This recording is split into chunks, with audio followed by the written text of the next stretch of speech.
యెషయా గ్రంథము 43వ అధ్యాయము 21వ వచనం నుండి 25వ వచనం వరకు మార్చి చదువుకుందాం.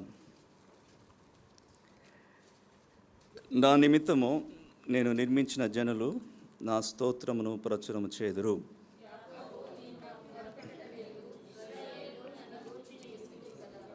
దహన బలులుగా గొర్రె మేకల పిల్లలు నా ఎదుగు తేలేదు. నీ బలుల చేత నన్ను ఘనపరచలేదు. నైవేద్యములు చేయవాలని నేను నిన్ను బలవంత పెట్టలేదు. ధూపము వేయవాలని నేను నిన్ను విసిగింపలేదు.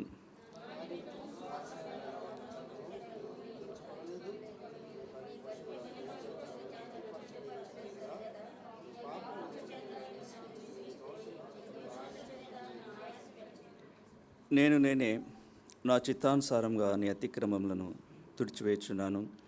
నేను నీ పాపములను జ్ఞాపకం చేసుకున్నాను. చాలండి. 15వ వచనము అందరం కలిసి చదువుకుందాం. యెహోవానగు నేనే మీకు పరిశుద్ధ దేవుడను, ఇశ్రాయేలు సృష్టికర్తను, నేను మీకు రాజును. ప్రభు ఈ వాక్య భావం ద్వారా మనం దర్శించి ఆరాధన కొరకై మనం సిద్ధపరచును గాక. ప్రభు సహాయం కొరకై ప్రార్థిస్తాం. ప్రేమిలీన మా పరలోక తండ్రి, మా రక్షకుడైన యేసుక్రీస్తు నామంలో మీ స్తోత్రం చెల్లిస్తున్నాం. మా ప్రభు దినంలో ప్రభా మీ బలేదు మీ ప్రజలంగా ఆశ్చర్యరాగట్టుకు ప్రభా మీరు ఇచ్చిన మంచి తాళం కొరకే మీ స్తోత్రములు. కొన్ని పాటల ద్వారా ప్రభా మిమ్మల్ని స్తుతించుటకు మాకు సహాయం చేసినందుకే స్తోత్రములు. సమయంలో ప్రభా మిమ్మల్ని ఆరాధించుట కొరకే నాయన మీ వాక్యం మాకు ఇవ్వండి.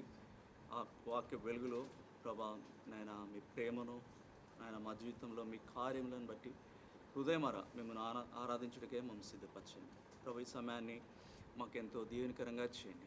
ప్రభా మాతో మాట్లాడాలి. ప్రభా మీరే దాచిపెట్టండి, మీ వాగ్దానం నెరవేర్చుకోండి. పరిశుద్ధాత్మదేవుని పని మా మధ్య జరిగించండి.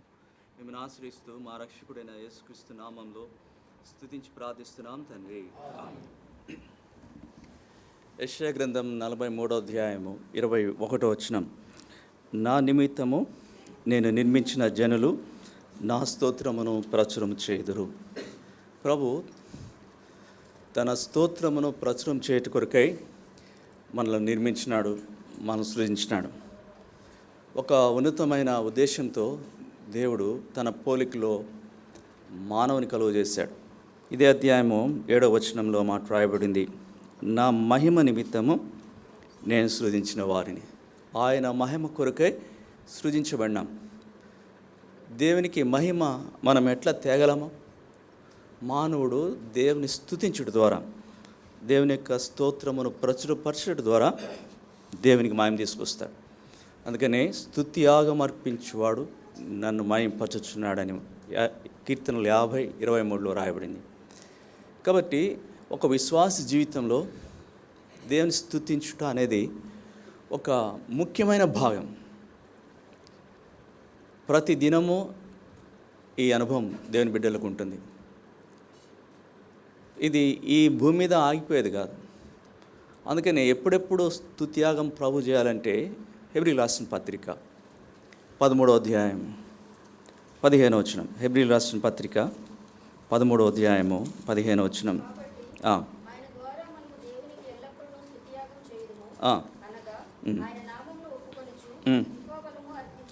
ఎల్లప్పుడూ స్తుతియాగం చేస్తాం. ఆయన నామమును ఒప్పుకుంటున్నాం.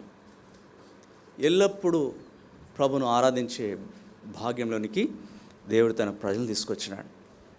అందుకనే దావీదు రాజు అంటాడు కదా, నేను ఎల్లప్పుడూ యెహోవాను సన్నుతించెదను, నిత్యం ఆయన కీర్తి నా నోట నుండును. కీర్తన 34:1.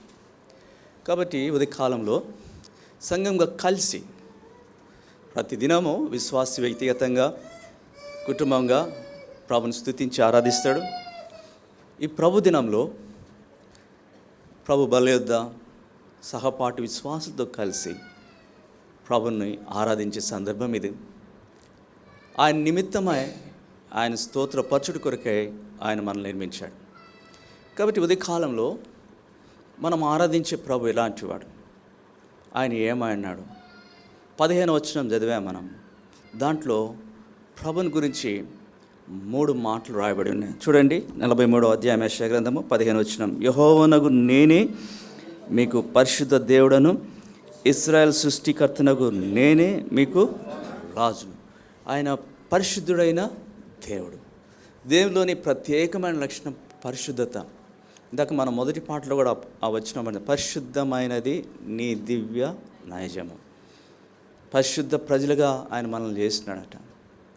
కాబట్టి పరలోకంలో ఆరాధన దేవుని పరిశుద్ధతను ఆధారం చేసుకొని ఆ శరాపులు లేదా మహాదూతులు ప్రభుని ఆరాధిస్తున్నారు. అత్యున్నత సింహాసనం ఆశ్రయుడైన దేవుని వారు ఇదే మాట అంటున్నారు, యెహోవా పరిశుద్ధుడు, పరిశుద్ధుడు, పరిశుద్ధుడు. కాబట్టి మనం ఆరాధించే ప్రభు పరిశుద్ధుడు. పరిశుద్ధత అంటే ఆయనకి ఇష్టము. పరిశుద్ధత ఆయనకు అనుకూలమైంది. ఎంతగా అనుకూలము, ఎప్పుడెప్పుడు అనుకూలం అంటే 93వ కీర్తన 5వ వచనం.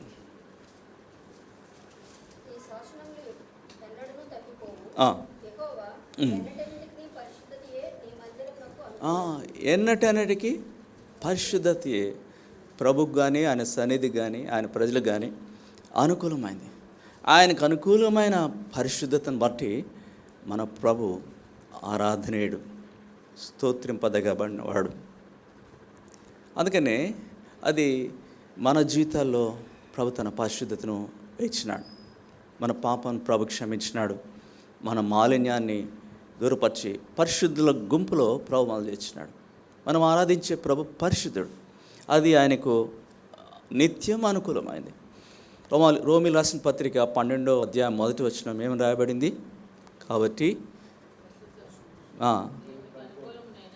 పరిశుద్ధమును దేవునికి అనుకూలమైన సజీవంగా మీ శరీరములను ఆయనకు సమర్పించుకోండి, దేవుని వాత్సల్యమును బట్టి మిమ్మల్ని బతిమాలుకొంచున్నాను. ఇట్టి సేవ మీకు యుక్తమైనది. తెలుగులో సేవ అనే పదము ట్రాన్స్లేట్ చేసినాడు. ఎక్కువ ఇంగ్లీష్ ట్రాన్స్లేషన్స్ గమనిస్తే కానీ ఆరాధన, which is your reasonable worship, లేకపోతే which is your spiritual worship. ఇట్టి ఆరాధన మీకు యుక్తమైంది. ఏ ఆరాధన? పరిశుద్ధమును దేవునికి అనుకూలమైన ఆరాధన. కాబట్టి మనం ఆరాధించే ప్రియ సహోదరుడా సహోదరి, మన దేవుడు పరిశుద్ధుడైన దేవుడు. రెండవదిగా ఏం రాయబడినట్టు చూడండి, యెహోవానగు నేనే మీకు పరిశుద్ధ దేవుడను, ఇశ్రాయేలు సృష్టికర్తను. ప్రభు మన సృష్టికర్త ఆయన్నాడు. ఆయన తన మాట ద్వారా సకల జగత్తును కలుగు చేశాడు. ఆకాశం మందల వాటిని, భూమి అందున వాటిని, ఫలవృక్షములను, సముద్రంలో చేపలు, జలరాశులు, అవన్నీ కేవలం మాట ద్వారా కలుగు చేసినాడు. కానీ మనల్నైతే తన స్వరూపంలో తన పోలిక చొప్పున కొంచెం ఎఫర్ట్ చేశాడు. జీవవాయువు దేవుడు మట్టిని తీసుకొని తన స్వరూపం ప్రభు మనకి ఇచ్చాడు. కాబట్టి మనము ఆయన ప్రజలం, ఆయన మేపు గొర్రెలము. ప్రభు మన సృష్టికర్త. సృష్టించిన తర్వాత ప్రభు మనల్ని అట్లా విడిచిపెట్టలేదు. ఏం చేసినాడంటే చూడండి, 44వ అధ్యాయం యెషయా గ్రంథము 2వ వచనం. నిన్ను సృష్టించి గర్భంలో నిన్ను నిర్మించి నీకు సహాయం చేయవాడునైన యెహోవా ఇలాగో. సృష్టించి నిర్మించిన తర్వాత ఏం చేస్తున్నాడు? సహాయం. ఎప్పటి వరకు సహాయం చేస్తాడు? సృష్టించిన తర్వాత దేవుని సహాయము ఒక వ్యక్తి జీవితంలో ఎప్పుడు ప్రారంభించబడుతుంది, ఎప్పుడు ముగించబడుతుంది? 46వ అధ్యాయం యెషయా గ్రంథము 46వ అధ్యాయం 3-4 వచనాలు. యాకోబు ఇంటి వాళ్ళారా, ఇశ్రాయేలు ఇంటి వారిలో శేషించేవన్న వాళ్ళారా, గర్భమున పుట్టింద మొదలుకొని నా చేత భరింపబడిన వాళ్ళారా, తల్లి ఒడిలో కూర్చుండేది మొదలుకొని నేను చంక పెట్టుకుని వాళ్ళారా, నా మాట ఆలకించుడి. ముదిమి వచ్చే వరకు నిన్ను ఎత్తుకున్నవాడు నేనే, తల వెంట్రుకలు నెరే వరకు నిన్ను ఎత్తుకున్నవాడు నేనే. నేనే చేస్తున్నాను, చంక పెట్టుకున్నవాడు నేనే, నేను ఎత్తుకొనుచు రక్షించేవాడును నేనే. ఎక్కడ ప్రారంభమైంది, ఎప్పటి వరకు కొనసాగుతుంది? చంక పెట్టుకుంటాడంట ఆయన, ఎత్తుకుంటూ వస్తాడంట, సహాయం చేస్తూ వస్తాడంట. ప్రియ సహోదరా సహోదరి, ఇలాంటి సృష్టికర్త మన ప్రభా ఈ భూమి మీద జన్మించిన తర్వాత నన్ను అట్లా వదిలివేయలేదు. నాటిలో ఒక ఉద్దేశం కలిగి ఉన్నాం. ఆ సందర్భాల్లో ప్రభా నాకు సహాయపడుతూ వస్తున్నావు, ప్రమాదాల్లో నన్ను భద్రపరుస్తూ వస్తున్నావు. కొన్ని సందర్భాల్లో నడిపిస్తున్నావు, కొన్ని సందర్భాల్లో చంకను పెట్టుకుంటున్నావు, ఎత్తుకుంటున్నావు, గొర్రెపిల్ల మోసినట్టు మోస్తున్నావు. నన్ను విడిచిపెట్టావు ప్రభా. ముదిమి వచ్చే వరకు నన్ను విడిచిపెట్టే దేవుడు కావు.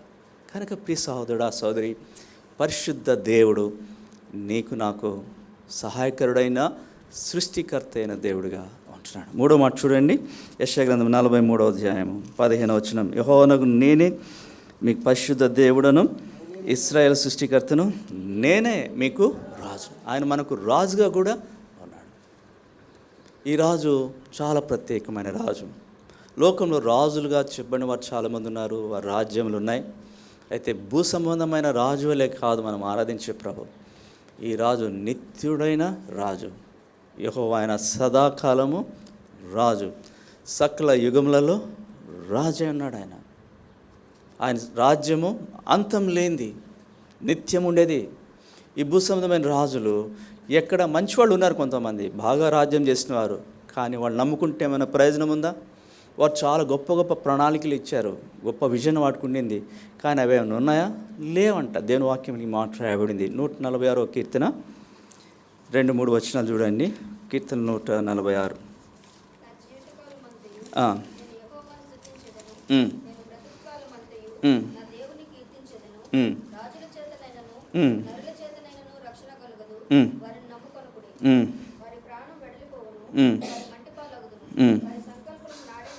ఎక్కడ లేరు, వాళ్ళు లేరు, వారి సంకల్పములు కూడా, వారి సంకల్పములు మన రాజు సంకల్పములు మారవు ఎన్నటికీ. యేసు ప్రభుని సంకల్పములు మారవు. ఆయన మారడు, ఆయన సంకల్పములు, ఆయన రాజ్యము మారదు, ఆయన ప్రభుత్వము మారదు. ఆయన నిత్యుడైన రాజు. నేనే మీకు రాజును. కాబట్టి ఈ రాజు మనకేమైనాడంటే, ఈ రాజు నీ ప్రభువు, అతడు నీ సౌందర్యమును కోరినవాడు. ఏం చేయాలి ఇప్పుడు? ఆయనకు నమస్కరించను. ప్రభు మనం నమస్కరించేదానికి, మన రాజుని నమస్కరించేదానికి కూడా వచ్చినాం. ప్రభా, నీ సంకల్పములు మారవు. ఈ సంబంధమై లోక్సభ రాజులు నశించిపోతారు, వాళ్ళు నమ్ముకునే ప్రయోజనం లేదు, మంటిలో వారి ప్రాణాలు కలిసిపోయినాయి. అయితే ప్రభు నిత్యుడైన రాజు, మీరు నాకు రక్షకుడు అయినావు, నాకు సృష్టికర్తగా ఉన్నావు, నా జీవితంలో పరిశుద్ధుడైన దేవునిగా మీరున్నారు. కనుక ఇలాంటి దేవుని మనం ఆరాధించబడుతుంటాం. పరిశుద్ధుడు, సృష్టికర్త, రాజు. ఈ రాజు ఎదుట మన జీవితాలు ఎలా ఉన్నాయంటే, రాజును ఘనపరిచే రీతిగా లేవు, ఆయనకు మహిమకరంగా లేవు, ఆయన్ను సంతోషభరితంగా మన జీవితాలు లేవు.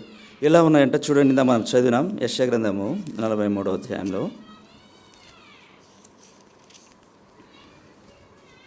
23వ వచనం. దహన బలుగా నా గొర్రె మేకల పిల్లలను నా ఎదుగు తేలేదు, నీ బలుల చేత నన్ను ఘనపరచలేదు. అట్లనే 24వ వచనం కూడా, నా నిమిత్తము సువాసన గల లవంగ చెక్కను నీవు రోకులిచ్చి కొనలేదు, నీ బలు పశువుల క్రొవ్వు చేత నన్ను తృప్తిపరచలేదు. కొన్ని ప్రభు అంటే కొన్ని నెపమేస్తున్నాడు. నేను రాజుని, నేను సృష్టికర్తను, నేను నీ దేవుణ్ణు, నేను రక్షించేవాడును, ప్రకటించేవాడును, గ్రహించేవాడిని. ఇంత చేస్తే అసలు ఏంటి? నన్ను ఘనపరచలేదన్నాడు ప్రభు, నన్ను తృప్తిపరచలేదన్నాడు. నా కొరకు ఏమైనా కొన్నాను, రోకలు ఇచ్చుకున్నావా, ఖర్చు పెట్టినావా? ఏం లేదు. అంటే ఇదేం చూపిస్తుందండి? ఇలాంటి ఉన్నతుడైన దేవుని ఎడల నిర్లక్ష్యాన్ని చూపిస్తుంది. అసలు ఇంత గొప్ప దేవుని మనం పట్టించుకోలేదు, మనం అసలు ఆయన ఏమాత్రం గౌరవించలేదు. పుట్టిన మొదలుకొని చంక పెట్టుకొని ఇంతకాలం భద్రపరిచి, క్షేమం ఇచ్చి, ఆరోగ్యం ఇచ్చి, సంరక్షించి, మేలులు చేసి, ఉద్ధరించి, ఇంత చేస్తే అస్సలు కేర్ నాట్ యాటిట్యూడ్తో ఉన్నాం. ఆయన అంటే పట్టింపు లేదు, ఆయన సన్నిధి అంటే పట్టింపు లేదు, ఆయన కార్యములు అంటే పట్టింపు లేదు, ఆయన ప్రజలంటే పట్టింపు లేదు. అస్సలు నన్ను తృప్తిపరచలేదు మీరు, నన్ను గణపరచలేదు మీరు, నా కొరకై రోకలు ఇచ్చుకోనలేదు మీరు అని ప్రభు అంటున్నాడు. నేను తండ్రినైతే నాకు రావాల్సిన ఘనత ఏమాయను? నేను యజమానుడు అయితే నాకు భయపడేవాడు ఎక్కడున్నాడు? ప్రియులారా, అలాంటి బ్రతుకులకప్పుడు మనం ఇంత నిజదేవుని ఎరగక, ఆయన ఘనత తెలియక, ఆయన సంతృప్తి తెలియక, ఆయన మహింపచ్చగా ఆయన నిర్లక్ష్యం చేసిన వారంగా మనం ఉన్నాం. చీఫ్ మినిస్టర్ వచ్చాడు అనుకోండి, మీకు అపాయింట్మెంట్ ఇచ్చాడు, మార్నింగ్ 8 o'clock అన్నాడు. ఆయన టైం ప్రకారం ఆయన ఉంటే ఆయన షెడ్యూల్, ఎందుకంటే మన తర్వాత చాలా అపాయింట్మెంట్స్ ఉంటాయి ఆయనకి. ఆయన వచ్చాడు, ఆయన క్యాబిన్లో కూర్చున్నాడు, 8 o'clockకి రావాలి. ఏం చేస్తారు అప్పుడు మనం? Chief minister appointment 8 o'clock morning అంటే ఎన్ని గంటలకు వెళ్తాం అక్కడికి? 7:30కి వెళ్ళి కూర్చుంటాం. ఎప్పుడు 8 అవుతుందా, ఎప్పుడు ఆయన పిఏ పిలుస్తాడా, ఎప్పుడు లోపలికి వెళ్దామని. 8 అయింది, ఆయన అయితే కూర్చున్నాడు, ఈజ్ వెయిటింగ్ ఫర్ అస్. మనం రామే, 8:10 అయిపోయింది, 8:51 అయిపోతుంది. CM is there already, but where are you? 8:50 అనే రావట్లేదు, 9:30 అని రావట్లే, 10:30కి అప్పుడు ఆర్చుకొని తీర్చుకొని నిదానంగా వచ్చావు అనుకోండి. ఎలా ఉంటుంది అది? చీఫ్ మినిస్టర్ ఏం చేసినట్టు ఉంటుంది. ఏమో నీకోసము నీకు అపాయింట్మెంట్ 8 o'clock ఇచ్చాను, నువ్వేంటి ఇంత లేట్గా వచ్చావు అంటే, వచ్చిందే గొప్పయా అంటామా? అంటే ఆయన ఏమంటాడు? మనం చేస్తున్నదే కదా.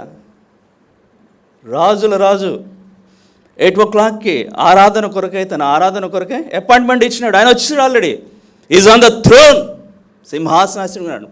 ఏం చేస్తున్నావు నువ్వు రాకుండా? అది ఆయన ఘనపరచడం అంటేనా? నీకు తోచినప్పుడు, నీకు ఇష్టం వచ్చినప్పుడు, నీకు ఖాళీగా ఉన్నప్పుడు అప్పుడు వస్తావు. ఏంటి ఆయన ఉద్ధరించడానికి వస్తున్నావా? చీఫ్ మినిస్టర్ దగ్గరికి వెళ్తే నాకు మేలు కలుగుతుంది అండి, నన్ను బట్టి ఆయనకి ఏంటి? రాజుల రాజు, ఆయన గణపరిచే అనుభవం మనకి లేదు. రండి, ఒక ప్రేయర్ మీటింగ్ రండి, మీకు మేము శాంక్షన్స్ ఇస్తాను, మీరు ప్రార్థన చేసి మన వాళ్ళకి జవాబులు ఇస్తాను.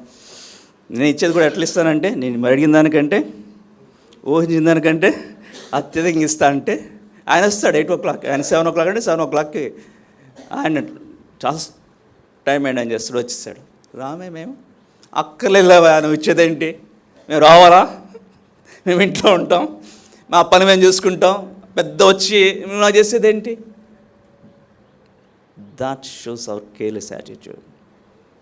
నీవు నన్ను ఘనపరచలేదు, నీవు నన్ను సంతృప్తిపరచలేదు. సహోదరుడా సహోదరి, ప్రభు యొక్క నెపమది. నేను ఇశ్రాయేలు పరిశుద్ధ దేవుడును 3 సార్లు మాట అంటాడు ఈ అధ్యాయంలో చూస్తే. నేను సృష్టికర్తను, నేనే మీకు రాజును, అయితే నన్ను మీకు ఘనపరచలేదు. పైగా ఏం చేసినామంట చూడండి, వచనం 24వ అధ్యాయము 24వ వచనం 2వ భాగం. నీ పాపముల చేత నీవు నన్ను విసిగించితివి, నీ దోషముల చేత నన్ను ఆయాసపెట్టితివి. అది ఇది మనం చేసింది. రెండింతల తప్పు చేస్తున్నాం. ఒకటేమో ఇవ్వవలసిన ఘనత ఇవ్వక, పైగా ఇది ఒకటే విసుగు మనం బట్టి ఆయనకి. పాపముల చేత విసిగించితివి. ఎన్ని పాపములు, ఎన్నో పాపములు, తల వెంట్రుకలు మించినవి ఉన్నాయి మన పాపములు. ఎంతకాలము? ప్రతిరోజు అనేక పాపముల చేత మనం విసిగించిన వారు, మన దోషముల చేత ఆయన ఆశపెట్టినాం. ఇది సహోదరి సహోదరుడు ఒకప్పుడు మన పరిస్థితి.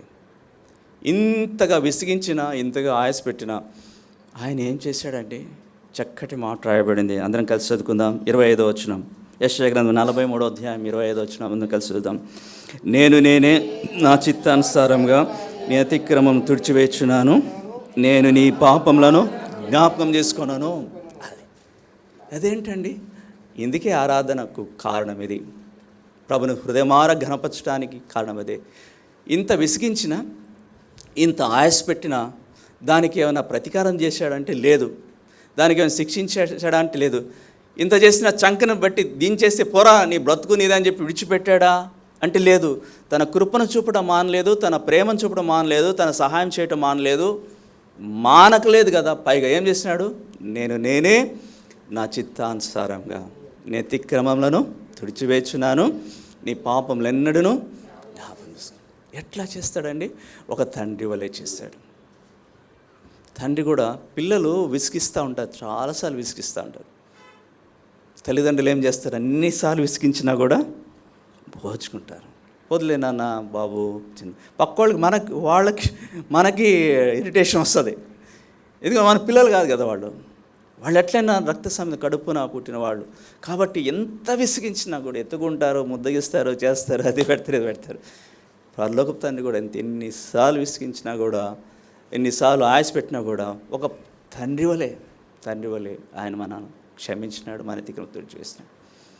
2 కుమారులు, పెద్దవాడు పెద్ద అంత విసిగించలేదు, కానీ రెండోవాడు మాత్రం చిన్న కుమారుడు చాలా విసిగించేవాడు. తండ్రి అట్లా చెడు వ్యసనాలు, చెడు స్నేహితం, డబ్బు ఏమంటాడు, ఆస్తిలో భాగం ఏమంటాడు, అరే వద్దురా, ఎన్నోసార్లు బ్రతిమలాడు ఉంటాడు. ఎన్నిసార్లు బ్రతిమలాడు కూడా ఒకటే విసుగు, ఇస్తావా లేదా, బలవంతంగా. సరిగ్గా ఏం చేస్తాడు తండ్రి, విసిగిపోయి సర్లేరా తీసుకో, నీ ఆస్తిలో నీ భాగం తీసుకో, వెళ్ళిపోయాడు. వాడు వెళ్ళిపోయాడు, దుర్వ్యాపారం చేశాడు, పాడు చేసుకున్నాడు. ఎంత ఆశపడి ఉంటాడు తండ్రి, హృదయం ఎంత గాయపడి ఉంటుంది ఆయన దోషమును బట్టి. చిన్న కుమారుని పాపమును బట్టి, దోషమును బట్టి విసిగిపోయిన తండ్రి, మరి ఆయన ఎంత ఆయాసపడిన తండ్రి. అయితే ఒకనాడు పశ్చాత్తాపంతో చిన్న కుమారుడు ఇంటికి వచ్చినప్పుడు తండ్రి ఏం చేసినాడు చూడండి, లూకాసు సువార్త 15వ అధ్యాయం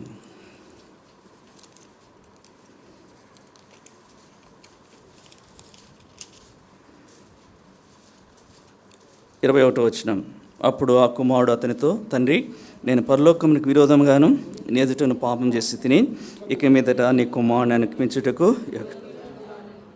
అప్పుడు ఇంతవరకు విసిగించబడిన ఆయాసపడిన తండ్రి ఏం చేశాడంటే క్షమించాడు. తన చిత్తానుసారంగా క్షమించి ఏమంటాడైనా, అయితే తండ్రి తన దాసులను చూచి ప్రశస్త వస్త్రం త్వరగా తెచ్చి వీని కట్టి, వీని చేతికి ఉంగరం పెట్టి, పాదములకు చెప్పులు తొడిగించుడి, క్రొవ్విన దూడను తెచ్చి వధించుడి, మనము తిని సంతోషపడదాము. ఈనా కుమారుడు చనిపోయి మళ్ళా బ్రతికెను, తప్పిపోయి దొరికినని చెప్పాను. అంతటి వారు సంతోషపడసారు. తండ్రి చేసిందే పరలోకపు దేవుడు మన జీవితంలో చేస్తాడు. ఇప్పుడు తండ్రి రాగానే, అన్నిసార్లు విసిగించావురా బాబు, ఇన్నిసార్లు విసిగించావురా, ఇన్నిసార్లు దుఃఖపెట్టావు, ఆయుష్ పెట్టావు అని అడిగాడా, చెప్పాడా? వాడు చేసిన పాపాన్ని ప్రస్తావించాడా? లేదు. త్వరపడుతున్నాడు తండ్రి. దేనికి? ప్రశస్త వస్త్రం ఇచ్చుట కొరకే, ఉంగరం ఇచ్చుట కొరకే, విందు జరిగించుట కొరకే, పండగ చేసుకునే దానికరే త్వరపడుతున్నాడు తండ్రి. వచ్చాడు నా కుమారుడు, బ్రతికాడు, తప్పిపోయినాడు, మళ్ళీ దొరికాడు, చాలు, ఇంతకంటే కావాల్సింది ఏంటి? కాబట్టి ఇన్నిసార్లు విసిగించేవన్నీ మర్చిపోయిన వాడు సంపూర్ణంగా ప్రేమతో క్షమించాడు. అలాగే పరలోకపు దేవుడు కూడా మన పాపం చేత మనం ఆయన విసిగించిన వారం అయితే మేము, మన దోషం చేత మనం ఆశ పెట్టిన వారం అయితే మేము, ఆయన గణపరచలేదు, సంతృప్తియో లేదు, పైగా ఇలాంటి చెత్త పనులను చేసిన వాడం. అయితే పరలోకపు దేవుడు తండ్రి వలెనే ఆయన మనల్ని ప్రేమించి, అందుకని ఆ మాట నేను ప్రేమించుచున్నాను మాట రాయబడి ఉంది. యెషయా గ్రంథం 43వ అధ్యాయము 4వ వచనం.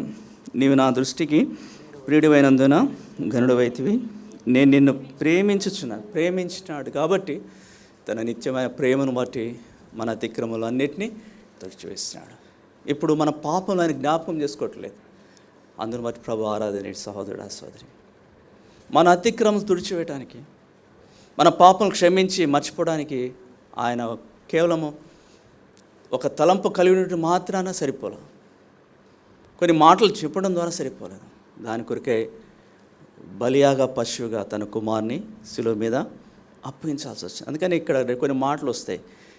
నీకు ప్రతిగా, నీ ప్రాణమునకు ప్రతిగా, అంటే అసలు నువ్వే వెళ్ళిపోవాల్సినాడు, నువ్వే చనిపోవాల్సినాడు. నీకు కాదు, నీకు ప్రతిగా, నీ ప్రాణమునకు ప్రతిగా, నీకు బదులుగా ఎవరినిచ్చాడు? నీకు ప్రతిగా. అదిగా 4వ వచనం. నీవు నా దృష్టికి ప్రియుడైన ఘనుడు అయితివి, నేను ప్రేమించున్నాను కనుక నీకు ప్రతిగా మనుషులను అప్పగించి నీ ప్రాణమునకు ప్రతిగా. ఇది ఇశ్రాయేలుకి సంబంధించి. నీకు నాకైతే నీకు ప్రతిగా నా కుమారుని ఇచ్చాను. పాపముల చేత విసిగించిన వాడు, దోషం చేత ఆశ పెట్టినవాడు, నీ ప్రాణం పోవాలా, నీ ప్రాణం తీయాలా, కానీ నీ ప్రాణమునకు ప్రతిగా నా కుమారుని ప్రాణము ఇచ్చానని ప్రార్థించినాడు. పోయిన వారము కర్నూలు జెరూసలేంలో యూత్ క్యాంప్ జరిగింది. ఒక బ్రదరు టెస్ట్ మనీ ఇస్తున్నాడు. ఆ బ్రదరు అంట రక్షించబడిన తర్వాత ఒక విషయంలో ప్రభు ఆయన్ని ప్రేరేపిస్తుంటే లోబట్టలేదు, వాయిదాలు వేస్తున్నాడు, అవిధే చూపిస్తున్నాడు. అలా జరుగుతుంది. ఒకరోజు పొద్దునే బయలుదేరాడంట. నంద్యాల నుండి కడపకు బైక్ మీద వెళ్ళి మార్నింగ్ స్టార్ట్ అయ్యాడంట. వెళ్తున్నాడంట. మార్నింగ్ కదా, రోడ్స్ అంతా ఖాళీగా ఉంటాయి. చాలా ఫాస్ట్గా వెళ్తున్నాడు. వెళ్తున్న మధ్యలో ఒక కుక్క అడ్డం వచ్చింది. దాన్ని గుద్దాడు, పడిపోయాడు. కుక్క పడిపోయింది, ఈయన కూడా పడిపోయాడు. ఎవడు లేపేవాడు కూడా ఎవడు ఉంటాడు ఎర్లీ మార్నింగ్ అక్కడ? తర్వాత చూస్తే ఆ కుక్క సాధారణంగా చచ్చిపో, కొంచెం కొడతాం మనం, కుక్కలో పందులు ఎదురు కొడతాం, అది ఏదో అడుచుకుంటూ వెళ్తే కానీ చచ్చేంతవరకు ఉండవు.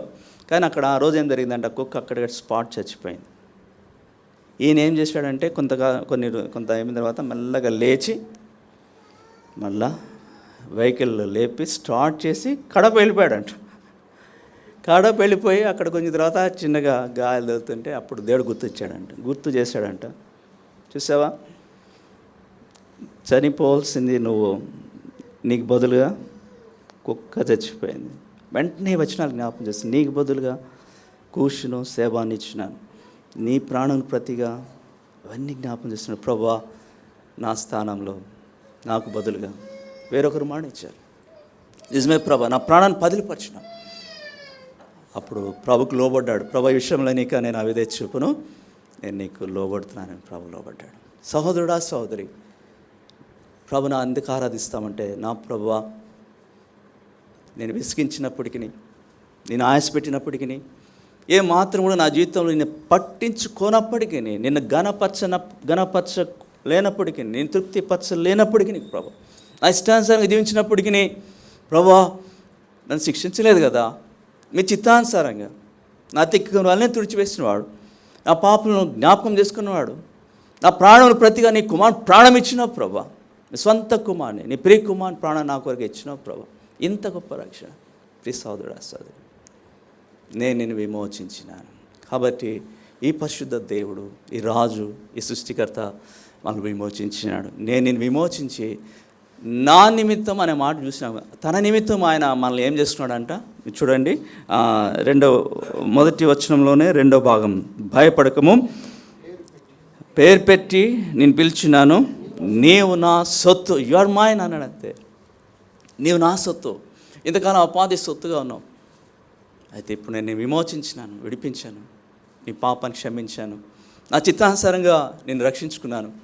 ఇక నుండి నీవు నా సొత్తు. ఆయన సొత్తుగా మనం చేస్తున్నాడు. తర్వాత 4వ వచనం, నీవు నా దృష్టికి ప్రియుడమైనందున, శత్రువుగా అవిధేయులుగా ఉన్న మనను రక్షించిన తర్వాత ప్రభు తనకు ప్రియమైన వారిగా చేసుకున్నాడు.